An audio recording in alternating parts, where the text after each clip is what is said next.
مومن مومن کا بھائی ہے، ایک بھائی نے دوسرے بھائی کی مدد کرنا چاہیے ہر طرح کے مسائل میں، ہر طرح کی پریشانی میں، ہر طرح کے حالات میں، تبھی جا کر ہمارا ایمان مکمل ہو پائے گا، ادروائز ہمارے ایمان پر سوال نشان لگ جاتا ہے۔ ہم تو یہ سمجھتے ہیں کہ ہاں ہم نماز پڑھ رہے ہیں، ہم تو کلمہ گو ہیں، ہم ایسے بہت ساری عبادات کرتے ہیں، لیکن یہ ایسی چیزیں جو آج مس ہو رہی ہیں ہم سے، ہم تو سمجھتے رہیں گے کہ ہم مسلمان ہیں، لیکن پتہ چلا کہ ہم کب نکل گئے، کب خارج ہو گئے، اس درجے سے ہمیں پتہ ہی نہیں چلا۔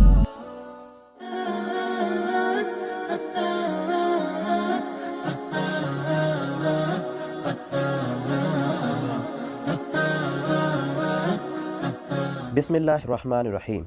ان ابی ہریرہ رضی اللہ تعالیٰ قال قال رسول اللہ صلی اللہ علیہ وسلم لا تدخلون الجنۃ حتی تؤمنوا ولا تؤمنوا حتی تحابوا او لا ادلکم علی شیء اذا فعلتموه تحاببتم افشوا السلام بینکم او کما قال الصلاۃ والسلام رواہ مشکات۔ محترم ناظرین، السلام علیکم ورحمۃ اللہ وبرکاتہ۔ اللہ کی حمد، اس کی تعریف اور اس کی تسبیح بیان کرتے ہیں ہم، جو اپنی ذات میں انتہائی اعلیٰ ہے، اور درود و سلام حضرت محمد عربی صلی اللہ علیہ وسلم پر۔ اللہ کے رسول صلی اللہ علیہ وسلم کی ایسی بہت ساری احادیث ہمارے سامنے موجود ہے، جنہیں کئی بار ہم سن تو لیتے ہیں، پڑھ تو لیتے ہیں، لیکن کبھی اس کی اہمیت کا ہمیں اندازہ نہیں ہوتا۔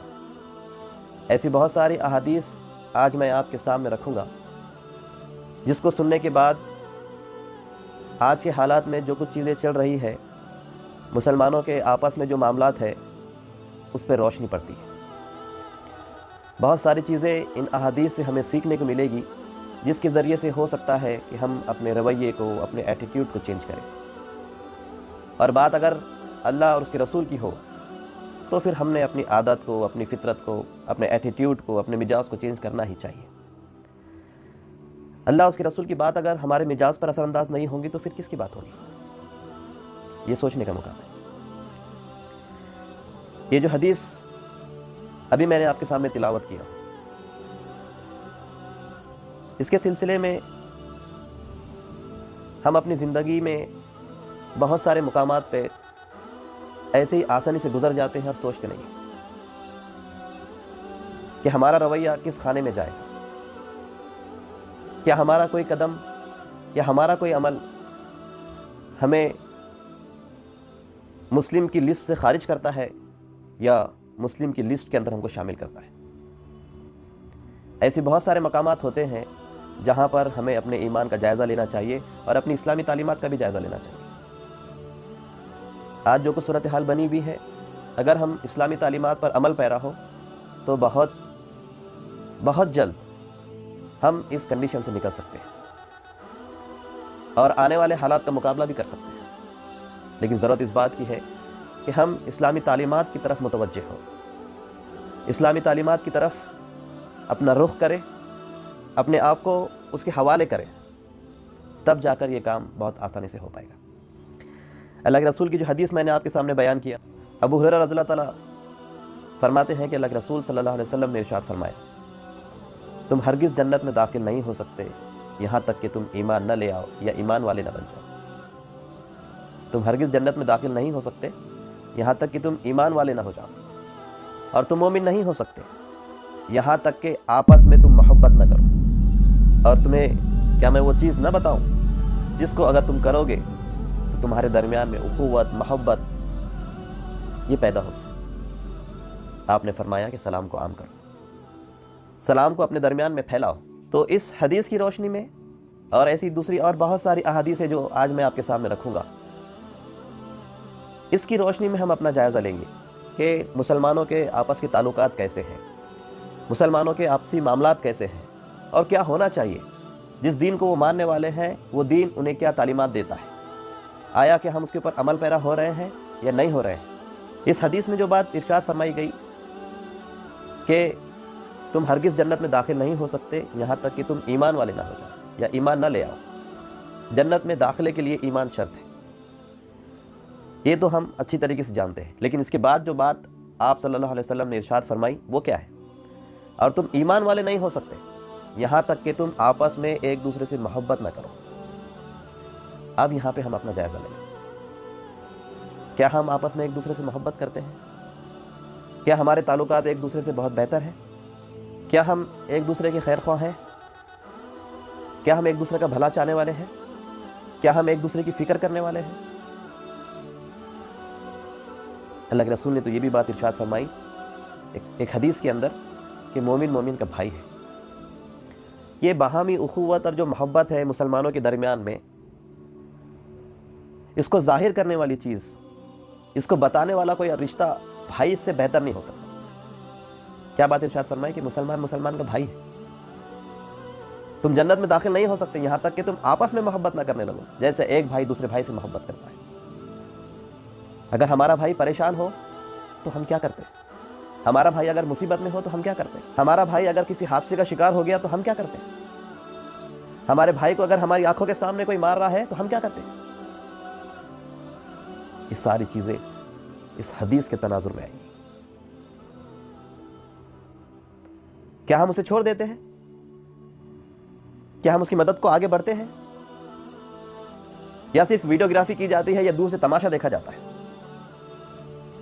آج جو کچھ چل رہا ہے نا حالات حاضرہ میں، یہ حدیث اس کی طرف ہمیں ہماری توجہ دلاتی کہ ہم کیا کر رہے ہیں۔ اس حدیث کی روشنی میں ہمیں اپنا جائزہ لینا چاہیے۔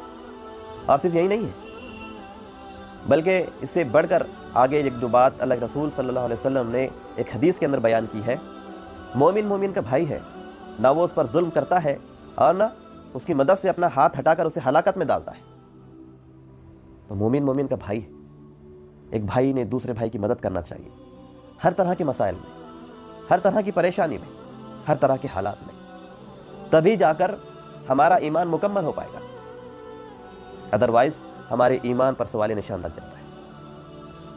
ہم تو یہ سمجھتے ہیں کہ ہاں ہم نماز پڑھ رہے ہیں، ہم تو کلمہ گو ہیں، ہم ایسے بہت ساری عبادات کرتے ہیں، لیکن یہ ایسی چیزیں جو آج مس ہو رہی ہیں ہم سے، جس سے آج ہمارا کردار خالی ہوتا جا رہا ہے، ایسی چیزوں کی طرف توجہ دینی ہوگی۔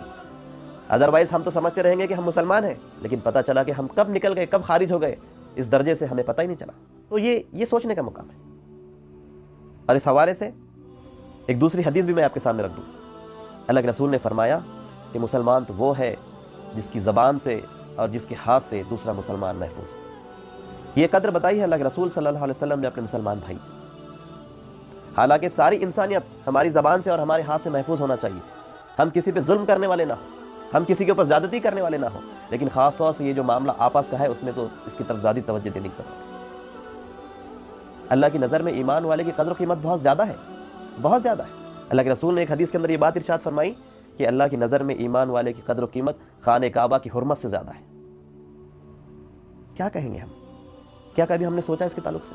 ہمارے معاملات جب الجھ جاتے ہیں، جب کچھ چیزوں کے اندر اونچ نیچ ہو جاتی ہے، تو کیا ہمیں یہ خیال آتا ہے؟ حالانکہ ان تعلیمات کو تو اسی وقت خیال رکھنے کی ضرورت ہے۔ ہم کیا کچھ نہیں بک دیتے اپنی زبانوں سے، ہم کیا کچھ نہیں کر لیتے اپنے ان ہاتھوں سے۔ اللہ کے رسول نے کیا فرمایا؟ مسلمان تو وہ ہے جس کی زبان سے اور جس کے ہاتھ سے دوسرا مسلمان محفوظ ہو۔ اب اسی کی تناظر میں جو چیزیں آتی ہیں وہ چغلی ہے، وہ غیبت ہے، وہ بہتان ہے۔ آج ہماری زبانیں اس سے بھی خالی نہیں ہیں۔ بہت واضح طور پہ تعلیمات دی گئی ہے اسلام کے۔ اللہ کے رسول نے فرمایا کہ اگر تم اپنے کسی بھائی کی بات اس طرح کی بات کرو کہ اس کے سامنے اگر وہ بات کی جائے تو اسے برا لگے، تو صحابہ نے کہا کہ یا رسول اللہ اگر وہ بات اس کے اندر موجود ہو تو اللہ کے رسول نے کیا بات ارشاد فرمائی؟ کہا کہ تبھی تو وہ چغلی ہے۔ اگر وہ بات اس کے اندر موجود ہو تب تو وہ چغلی ہے، لیکن اگر وہ بات اس کے اندر موجود نہ ہو جو تم کہہ رہے ہو، یہ تو بہتان ہو گیا۔ پھر اس سلسلے میں کیا فرمایا اللہ کے رسول نے کہ چغل خور جنت میں داخل نہیں ہوگا۔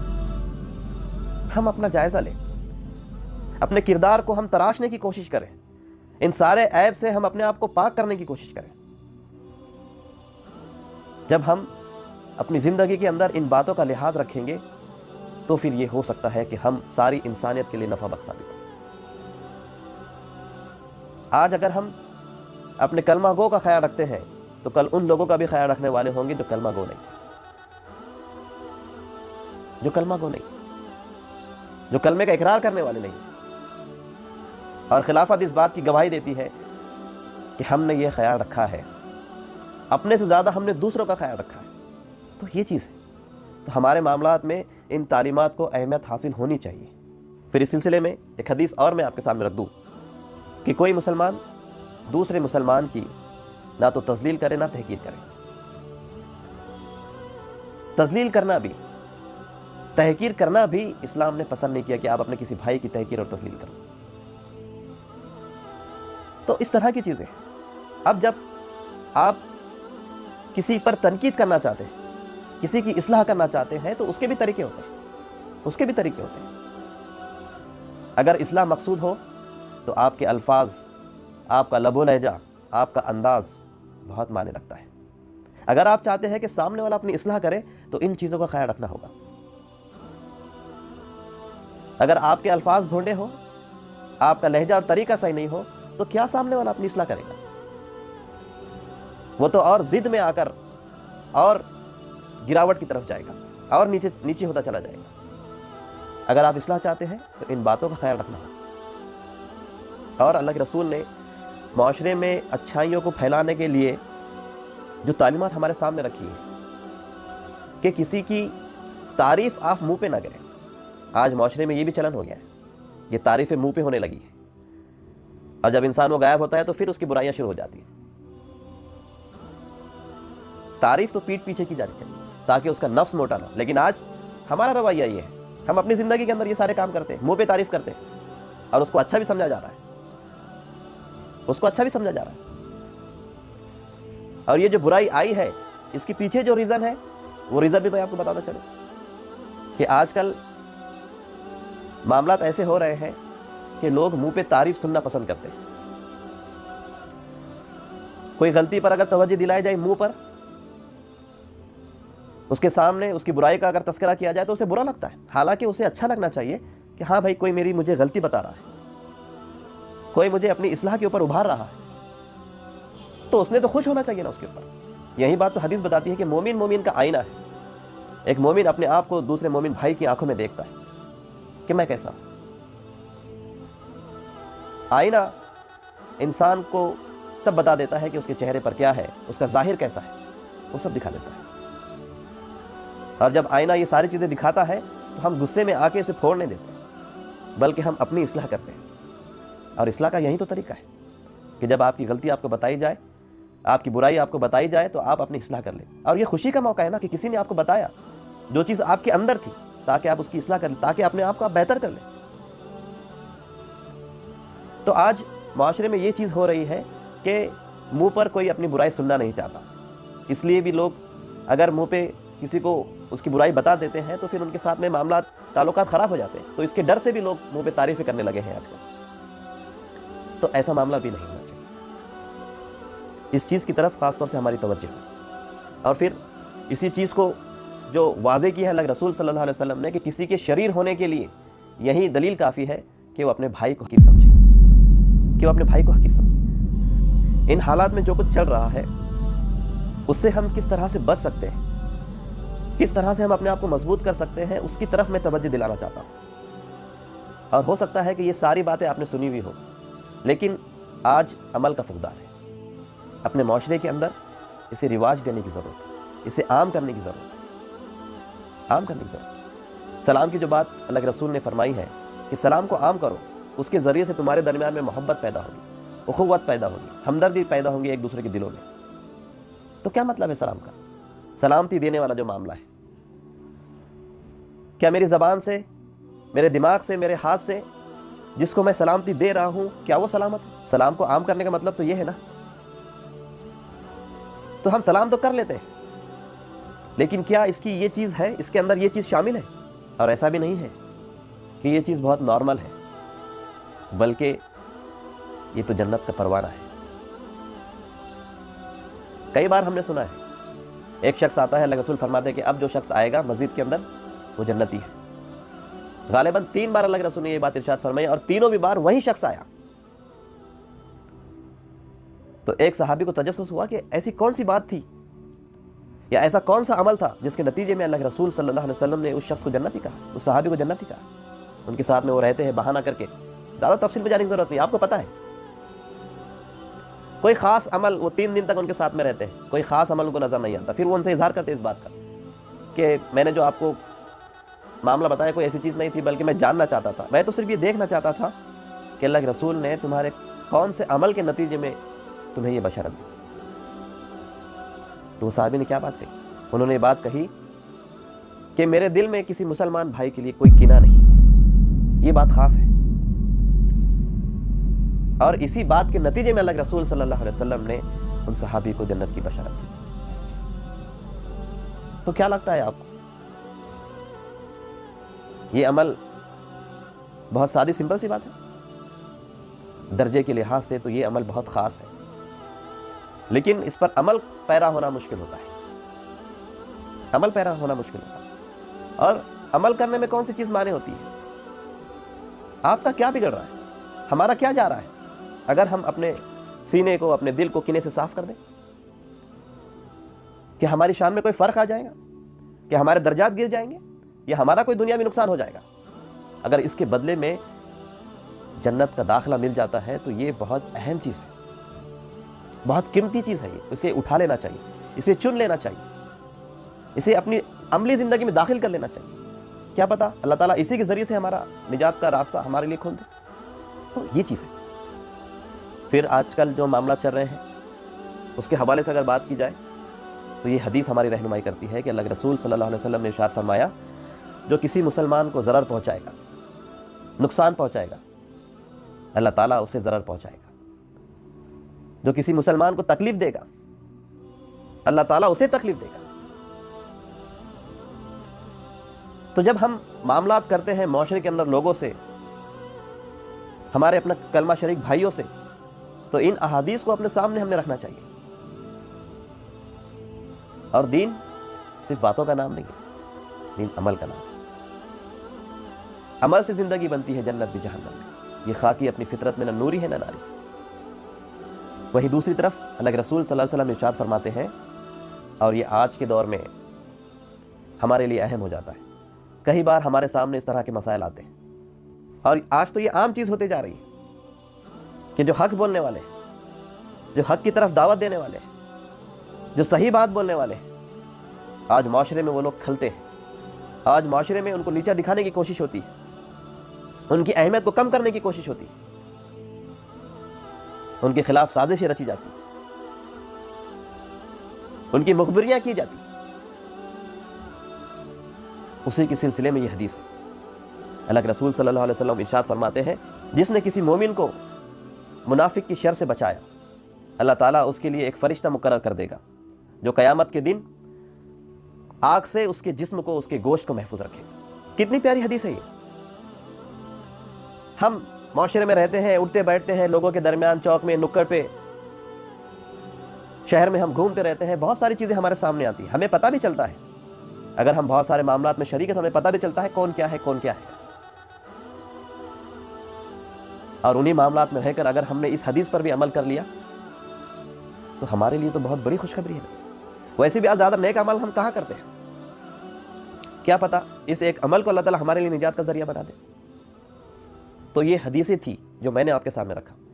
بہت چھوٹی چھوٹی حدیثیں، کئی بار ہم سنتے ہیں، بہت آسانی سے ہم گزر جاتے ہیں اس کے اوپر سے، لیکن معنی کے لحاظ سے، عملی زندگی کے لحاظ سے، معاشرے میں اپنی زندگی گزارنے کے لحاظ سے، لوگوں کے ساتھ میں رہنے کے لحاظ سے یہ حدیث، یہ احادیث بہت اہم ہے، بہت اہم ہے یہ۔ اگر ہمیں اپنی آخرت کی فکر ہوں گی تو ہم یہ کام کریں گے۔ اگر ہم چاہتے ہیں کہ آخرت میں اللہ تعالیٰ ہم سے راضی ہو جائے، اگر اس کے عذاب سے ہم بچ جائیں، اس کی ناراضگی، اس کے غضب سے ہم بچ جائیں، تو ہمیں ان کاموں کو انجام دینا ہوگا، ان تعلیمات کے اوپر عمل پیرا ہونا۔ تو ہو سکتا ہے کہ اللہ تعالیٰ ہمارے اوپر کل آخرت کے دن ہم پر رحم کر دے۔ تو یاد رکھیے، جو چیز ان احادیث کی روشنی میں نکھر کے سامنے آتی ہے وہ یہ ہے کہ ایمان کے بغیر اخوت نہیں ہے، ایمان کے بغیر اخوت، محبت نہیں ہے، اور اخوت اور محبت کے بغیر ایمان نہیں۔ اگر یہ دونوں چیزیں ایک ہو اور ایک نہ ہو تو پھر ہمارے اوپر سوال نشان ہے۔ اگر کوئی ایمان کے بغیر اخوت کا، محبت کا اظہار کرے تو پھر یہ کیا ہے؟ تو یہ باہمی مفادات کا لین دین ہے۔ اور اگر کسی میں ایمان موجود ہے لیکن اخوت، محبت، باہمی ہمدردی نہیں ہے تو اس کا ایمان ناقص ہے، اس کا ایمان ناقص ہے۔ تو ان احادیث کی روشنی میں ہم اپنا جائزہ لیں ہمیں اپنے معاملات کو درست کرنا ہوگا، ہمیں اپنی صفوں کو مضبوط کرنا ہوگا۔ آنے والے حالات ہم سے یہ تقاضا کر رہے ہیں کہ ہمارے درمیان میں اخوت، محبت، ہمدردی، ایک دوسرے کا ساتھ دینا، ایک دوسرے کا خیال رکھنا، ان چیزوں کی زیادہ ضرورت ہے۔ ان حالات کے اندر ایک تو اللہ تعالیٰ کے اوپر بھروسہ اور توکل کر کے، اور دوسرا باہمی محبت، اخوت اور ہمدردی کے ساتھ ہم ان حالات کا مقابلہ کر سکتے ہیں۔ پھر ہمیں کسی کی ضرورت نہیں ہوگی، ہم اپنے معاملات کو خود نپٹ سکتے ہیں۔ ہو ہلکے یارا تو ریشم کی طرح نرم، مور کے حق و باطل ہو تو فولاد ہے مومن۔ اللہ تعالیٰ ہم تمام کو ان تعلیمات کے اوپر عمل پیرا ہونے کی توفیق عطا فرمائے، اور ان تعلیمات کے ذریعے اپنی آخرت سنوارنے کی توفیق عطا فرمائے، اور ان تعلیمات کو اپنی زندگی میں، اپنے معاملات میں اہمیت دینے، اولویت دینے، ترجیح دینے کے اللہ تعالیٰ ہمیں توفیق عطا فرمائے۔ سبحان ربک رب العزت عما یصفون، والسلام علی المرسلین، والحمد للہ رب العالمین۔